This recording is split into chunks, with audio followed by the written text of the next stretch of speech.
But first, we are going to talk Brock Purdy. Now, he was one of the big stories yesterday, Rob, in that he had a third straight loss. This is a guy who won his first 10 starts in the NFL, including 2 playoff games.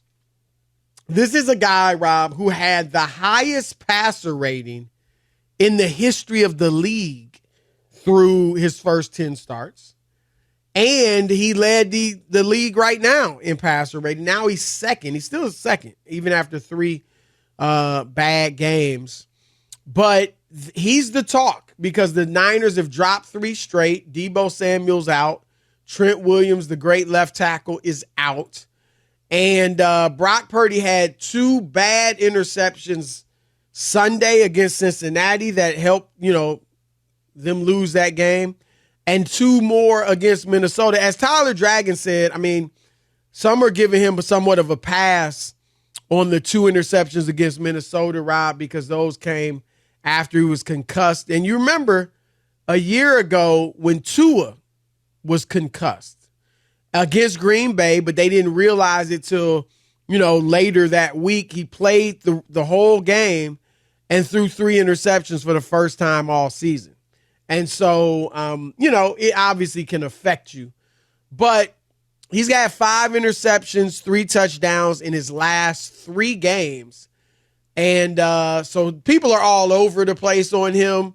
Some still believe in him. I believe in him. I don't think he's elite, but I do believe he's a good quarterback and he'll bounce back. Others think that, this proves he's not that good.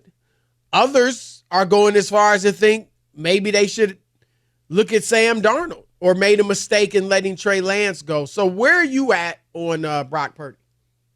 I would say, Chris, if I had to pick a camp, that he was never as good as those first 10 games. Like that was unheard of for a guy to be able to get into a situation like that and play as well through 10 starts. And people thought it wasn't even a full season. And I'm not, he put up the numbers, they count, and I get all that. But, and that's why it was such a marvel, because this guy was Mr. Irrelevant, the last guy drafted picked in the draft, blah, blah, blah, blah, blah. I think he's going to be like a good or pretty good quarterback, but I never thought, in looking at him and his size, Chris, that he was going to be like some elite quarterback, and they had their next quarterback for the next 15 years. I just never saw him as that. Despite the winning at that clip, despite the numbers, he started the season, the first 5 games, no interceptions, and they were off to a 5-0 start, and my God, and after they beat Dallas, all of his teammates stood up for him and said, God, respect him. He should be in the MVP conversation. No. And that was the reason why a lot of people were still hesitant. Not that they want to discount anything he's done, Chris, but the sample size to me just wasn't big enough. And I think he's not this bad, but I think there's a happy medium between the two where he's a good quarterback, but not, as you said earlier, he's not elite. Never was going to be elite, but he's going to be a good quarterback. That's where I'm at. Yeah, and look, could he become elite? Maybe. Everybody's not elite. It's hard, right? Right. And you know how it works, Rob. If he were to win the Super Bowl this year, I don't know that people would say he's elite at that point. But if he were to win the Super Bowl next year, they have another good year. He plays well. They say they get to the conference finals or, championship game.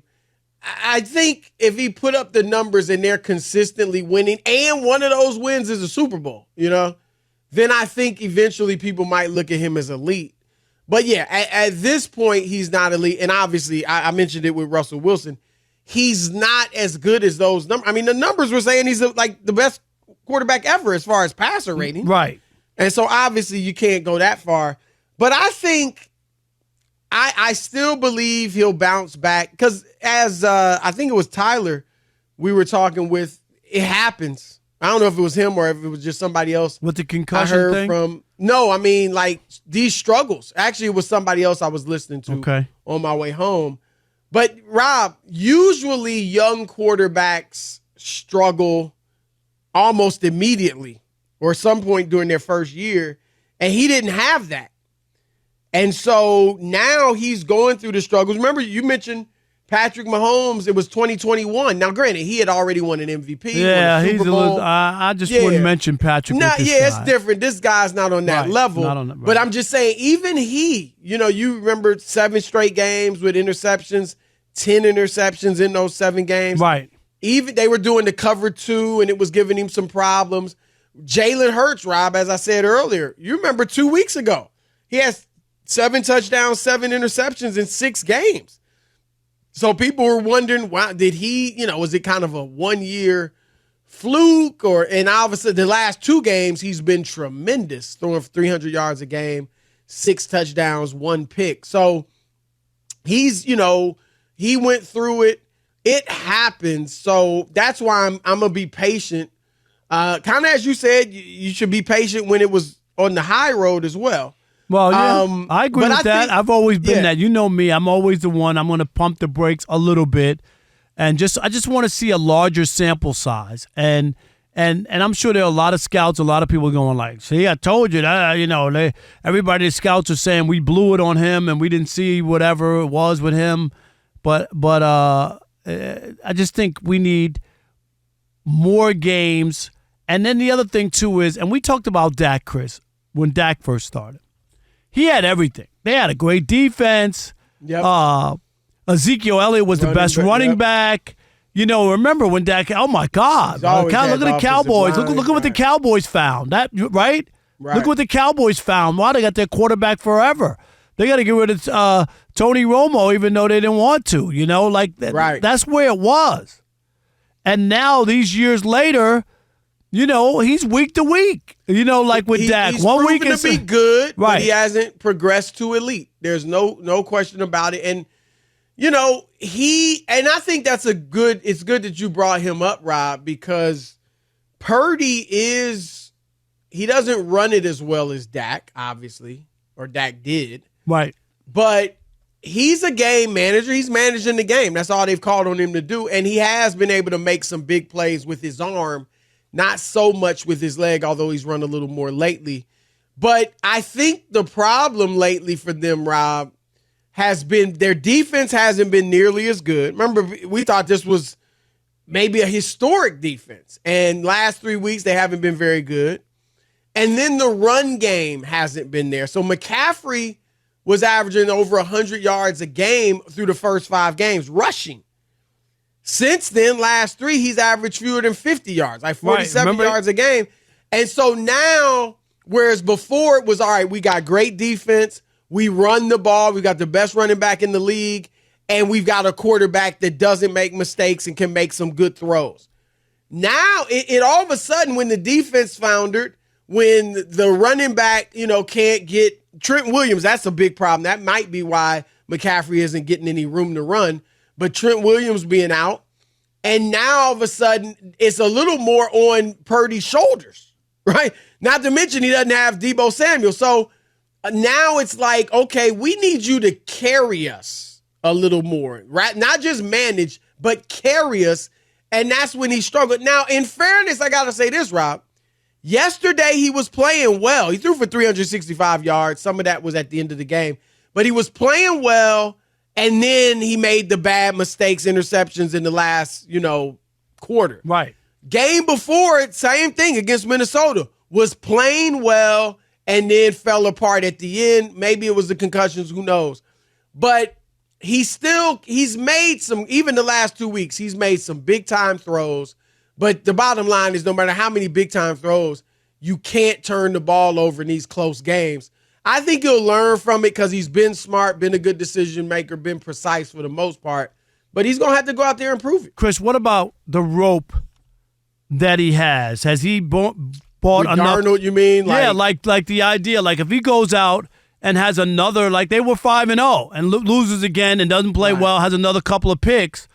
if you're the 49ers, do you have to reevaluate? Because you got a team that you thought was ready or had a chance. You're in the win now. You're win now. Am I right?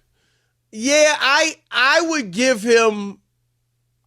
I definitely don't think it's one game. Like, if he goes out and throws 2 interceptions the next game and they lose, Darnold's starting the next week. But I think it could possibly be 2. And I don't think that'll happen. But I think that's a possibility. If he continues to play poorly, and Darnold's look good. Obviously Darnold's not getting big time first unit reps in practice, but still, if Purdy continues to struggle, maybe 2 more just bad games and they lose, maybe then yes. But I do think he's got a pretty decent amount of rope. Now, as I said, he hasn't earned it to the point where, there's no benching him, like a Patrick Mahomes or a Jalen Hurts. Right, certain guys, somebody like that. They're going to play through it. Right. Right, but I think I don't think it's like a one-game thing.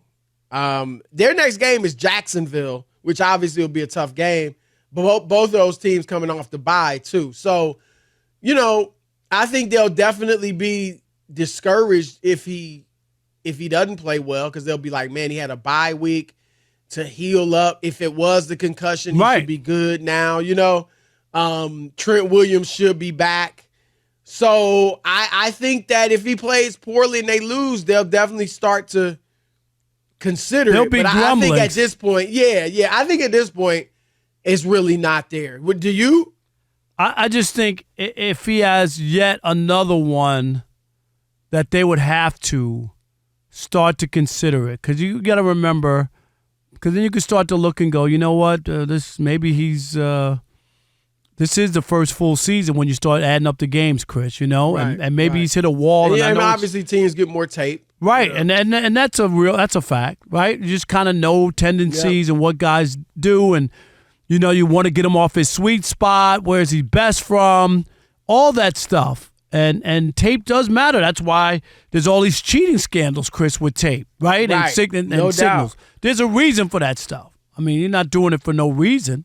So, yeah, I think he's closer to what we've seen lately than he is to what we saw in the first 10 games. That's what I think he is. He's closer to this than he is. This ain't good enough. No, I know, but I'm saying he's. But I'm saying not be too close. No, but I'm saying he's closer to this than to that. You know what I mean? Right. Yeah, I think, and I stand by it. I think after 5 weeks, he could have been the MVP. Again, it's a year where nobody's really, blowing the doors off, and it was like, man, he's got hot passer rating through the roof, no interceptions at that point. Was playing great, but he's hit a rough spot, and we'll see what he's made of. I mentioned a few guys who went through it and came through it and obviously learned from it and got better. He's got to do that.